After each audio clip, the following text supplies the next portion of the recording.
Okay, quickly, just so you know, most of the footage used in this will be from full gameplays, a genocide run, no commentary video. So yeah, go check them out. And when it isn't, I will say, or it will be displayed in the corner, where it is from. Thank you. Chara is the first fallen child in the world of Undertale. Today, I will be diving into their involvement in the game, the theories surrounding them, all of the AUs about them, and two other things that I'm going to just leave open-ended because, hey, who doesn't like a little good mystery into a video? Anyways, let's begin with the games. You load up the game, you're treated to a cutscene telling you the events prior to the game. During it, we see a child fall into the underground. Well, most people, on their first time seeing it, might think this is Frisk, the player character. It isn't. It's Chara, as confirmed in the final Azrael battle, which we'll get to later. After the cutscene, you name the fallen child. This will be the first fallen child's name, and will be used throughout the game, unless you true reset. Also, just might as well put this in here because I didn't know where to put it. Chara is an abbreviation for character. Take that as you will, probably has some lore implications. Get MatPat on the hook, I guess.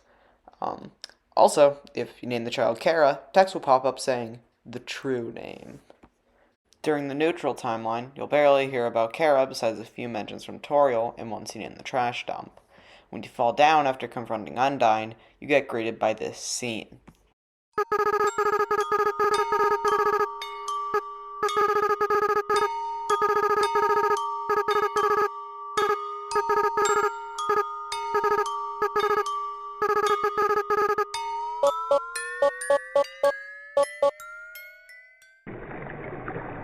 At this time, if you were playing the game, you would be confused. You might be saying, what just happened? Who was talking to me? Huh? Because at this point, you didn't even know about Chara's existence, or even Azrael for that matter. Yeah, the aforementioned references from Toriel, yeah, you only really pick up on those if you already know who Chara is. Otherwise, they're just small illusions that you're just confused by what they mean. The next time anything Chara related will pop up during neutral is near the end of the game, when the monsters explain to Frisk the story of Chara and Azrael, detailing Chara's fall into the underground to their death at the hands of themselves, and that would basically be it for neutral. Next up, Pacifist. Everything is basically the same in Pacifist up till the end. In the True Lab are a collection of VHS tapes. In them, we see the events leading up to Chara's death, with 2 through 5 featuring Chara. This is where we see most of their character. Character. Okay. I forgot to put that in the script still. But one thing to note is that Chara is only doing this to save monsters. I'll come back to this detail later. Anyways, during the Azrael fight, we get more detail on Chara, learning a bit more about their relationship with the Dreamer family, and what happened right after they landed in the underground. Also, after the boss, you can find Azrael at the beginning of the game with the flowers, implied to be Chara's resting place. He ends up mentioning why Chara climbed Mount Ebit and what happened once Chara died and Azrael absorbed their soul. Finally, Genocide. Now, unlike the other two, I haven't played Genocide for multiple reasons. Mainly that I got attached to the characters, but still. So, if I get anything wrong, I'm sorry. Blame the Undertale wiki. That's where I'm getting most of this info from. So yeah, thank you, Undertale wiki. Anyways, Chara doesn't do much in the Genocide timeline till the end. Just like a neutral and pacifist. At the end, Flowey talks to Frisk like they're Chara. Like they, and you wouldn't pick up on this unless you knew who Chara was, like they were in the other two timelines.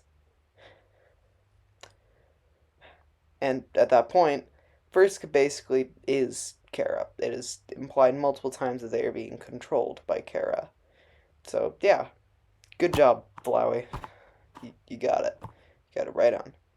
You also find out in Asgore's house that Chara likes chocolate, which who doesn't? After killing Sans, Asgore, and Flowey, you are confronted by Chara.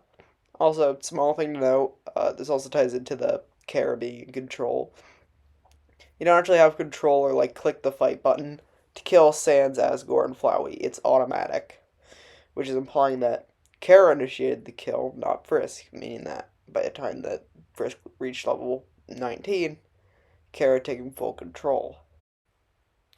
When Chara appears, they tell you that your determination brought them back from the dead, which, even further implies that the flowers were their resting place. They tell the player that every time stat increases, so does Chara's power, which is interesting and should be brought up more in theory crafting, I think. Anyways, after that, Chara asks the player to erase the world. If you say yes, then it's pretty self-explanatory. If you say no, you get a better jump scare than anything in any of the FNAF games. That is a joke, I swear to God. It also led to some amazing YouTuber reactions. Bro? Oh!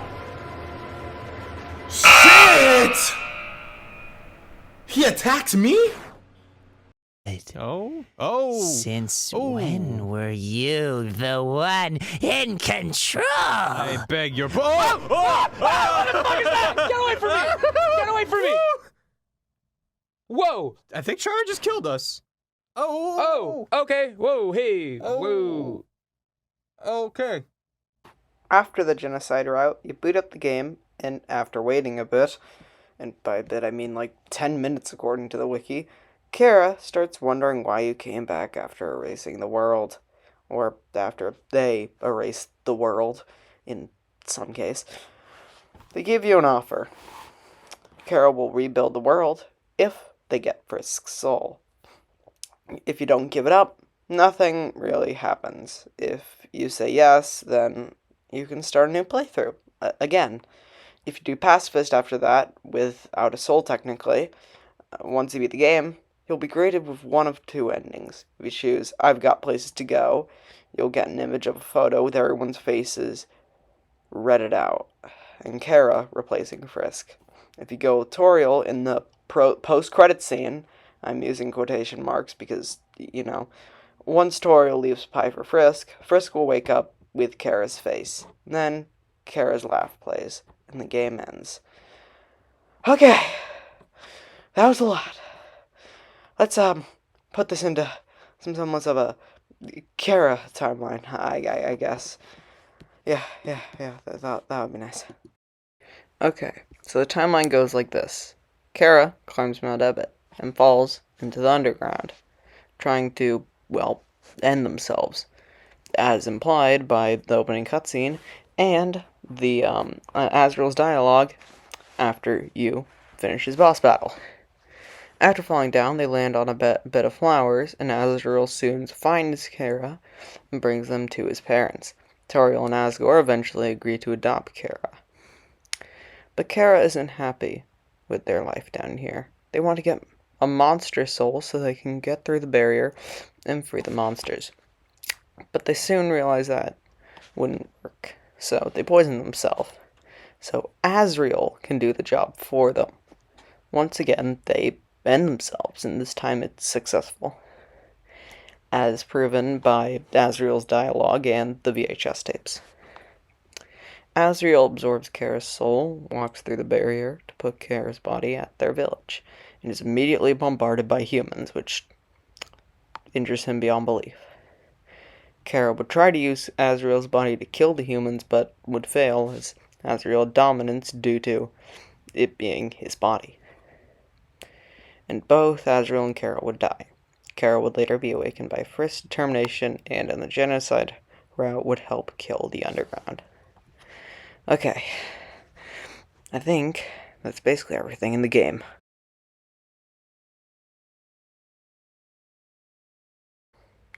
The theories surrounding Chara are interesting.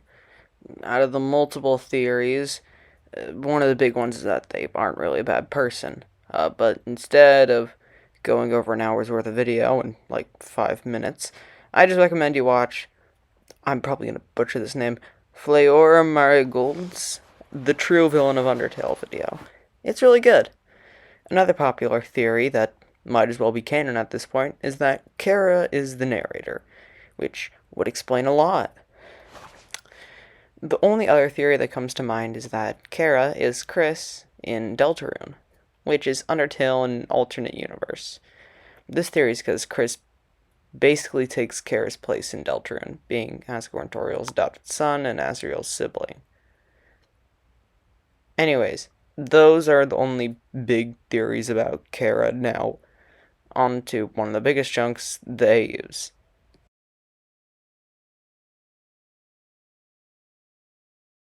For the sake of all of our sanities, I'm not going to be covering every single Chara AU. I will be cutting out ones like Fel Swap, Swap Fel, Story Swap, Epic Tale, few others. I'm sorry. I don't intend to cover all of them. I will be covering a few ones that aren't big because I feel like they deserve a mention. But, yeah. Well, let's get on with it.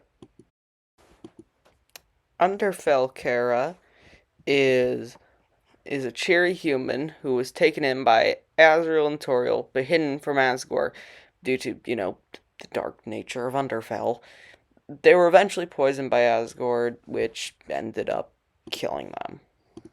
Underswap Chara is basically just Frisk wearing Chara's clothes. Chara takes the place of Frisk in this timeline, Frisk takes the place of Chara. It's pretty basic, there's no change to the design, they basically just take the place of Frisk. But you can excuse it because Frisk is supposed to be, have no base personality because they're supposed to represent you. X-Tail Chara is confusing as hell. They and X-Frisk were tormented by X-Caster, having their timeline overwritten and reset multiple times. Eventually, X-Chara ends up haunting Cross, also known as X-Sans, in Underverse. Story Shift Chara is in Sans position in their timeline.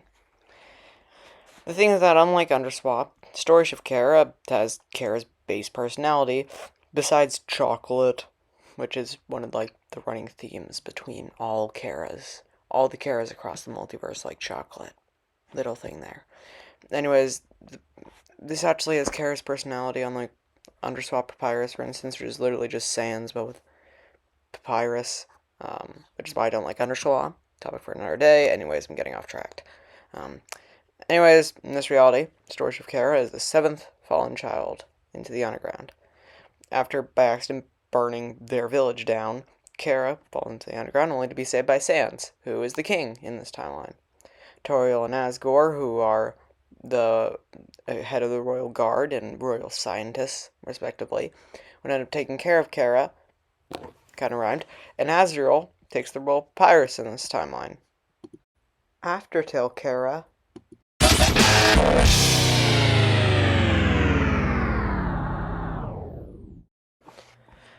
Gentle Chara is an obscure one. In their timeline, they were friends with Sans when they were alive, and after their death, they would end up haunting Sans as his ghostly friend spirit. It's a really interesting idea, and I think this AU should be checked out more.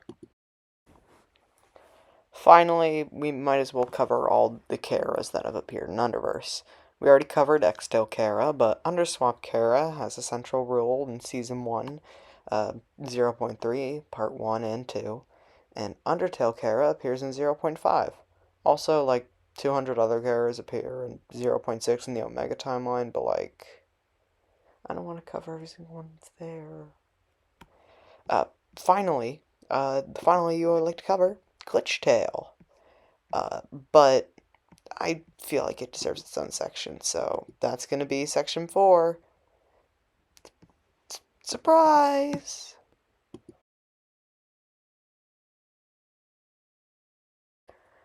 Chara serves as the main antagonist of Season 1 of Glitch Tail. But in the Season 1 finale, once Azriel survived... No, I'm not going to explain the whole story of Glitch Tail. The series is in total over 6 hours long. I don't feel like covering all that. So I'm only going to cover the bases around Chara. If you want to know more, just go watch the series. It's really good, even though it's 6 hours. It's amazing.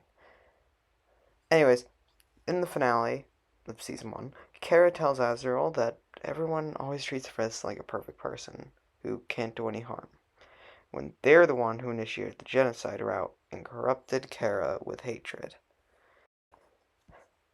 Yeah, that's something. Anyways, after Azrael breaks through the hatred that corrupted Chara, Chara dies and ends up giving Azrael the strength to break the barrier. Until mid-season 2, after Frisk loses Azrael to Betty and corrupts their code by tampering with LV, Frisk, in a last-ditch effort to save everybody, switches places with the deceased Chara, bringing them back to life in one of the most hard-to-watch and sad scenes. Period. Just something about seeing Chara plead to Frisk that they don't want to forget them is just, well, it just feels weird. Anyways, after dying, and even more dying, Chara eventually breaks through to the hatred corrupt Azrael. Once again, long story. Anyways, 20 important character deaths later, and Betty dies at Gaster's hands. Literally. And hatred is unleashed. Chara and Azrael will then have a dope-ass battle with hatred, which I'm not even going to try to explain. Just watch the clip. Here.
is an animation masterpiece.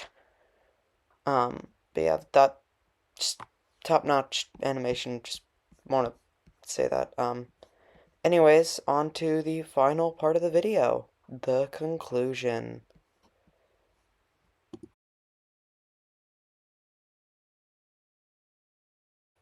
Chara is probably the most differently interpreted Undertale character, like, period.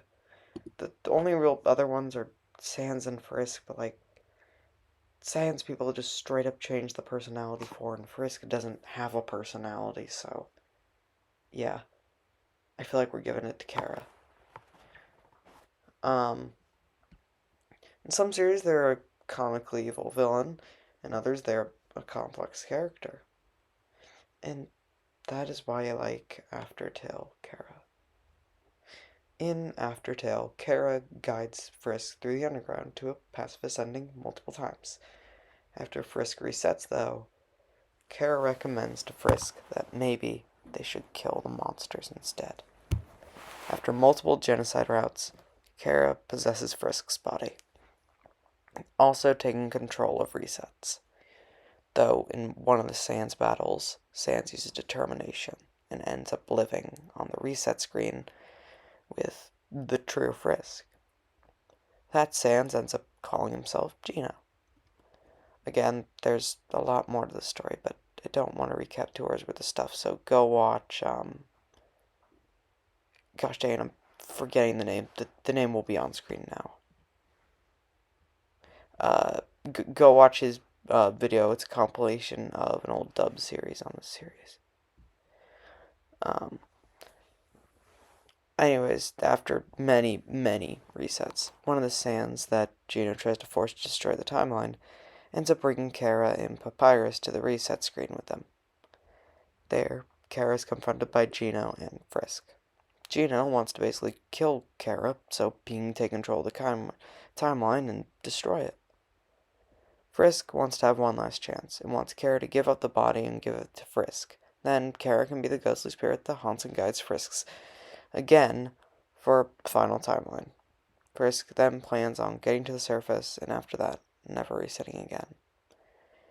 Chara ends up being pulled aside by normal Sans and Frisk. They want to know Chara's story. Chara, not wanting to do so, turns this on Sans and ends up spilling the beans to everyone else, besides Gino, who already knew because he is Sans, that Sans helped kill the other 6 humans that have fallen into the underground. This reminds me of Gentile Sans, who in that reality killed Patience and I believe it was Justice, 2 of the human souls, the cyan one and I believe the yellow or orange one. After that, Chara would state that the reason they were upset at monsters and was killing was that back when they were alive, they hated how humans killed one another. And once they fell into the underground, they thought monsters were superior because they didn't kill. But they stooped to the same lows as humans, in Chara's words. Chara states that's why they kill monsters, and says they'll continue to do so. Frisk then basically says, well, you can't escape the reset screen here, right now. You can't reset or load, and you'll have to fight 2 Sanses to escape. Good luck with that, buddy. How about you just give me my body, please? Then, well, I'll just play the clip. Chara, bring me my body back. Let's play our game one last time. Let's get everyone to the surface and end this awful cycle for good. Okay, you're gonna make it worse, you know? Monsters think the surface is paradise. They won't be accepted by humanity. You're going to build up their hopes, just to crush them with how horrible reality can be. I guess that could happen, but as bad as people can be, I've seen a lot of good people too. I guess we'll see who will be right. I guess you will, Frisk. Despite our differences, you were a good friend. A better person than I could ever be. Maybe, if I had met more people like you, just maybe. Take good care of them, Frisk. Do a better job than I could ever do. Kid? Chara? Chara? Sans! Okay, kid. I got you. I'm here.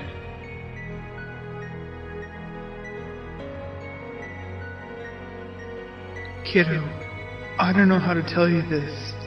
Chara's soul, it's gone. What? Chara! Chara!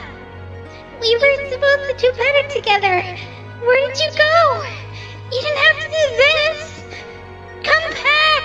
Chara, come back! After that, Papyrus asks if the human is dead, and Gina responds with this. They've been dead for a while, Paps. They just finally accepted it. Their spirit finally faded. Chara finally accepted death. This is my second favorite depiction of Chara.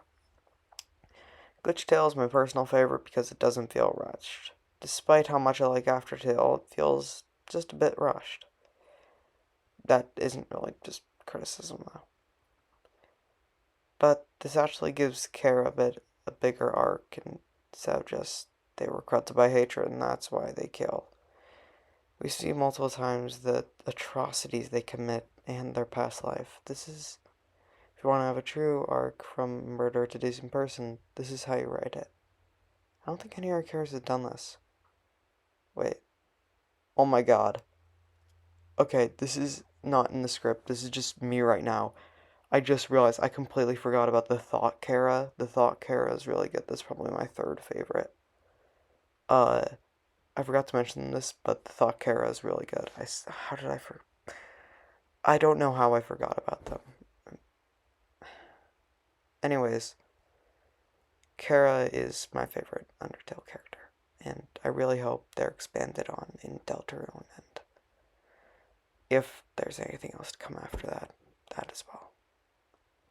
Thank you, and good night, day, morning, evening.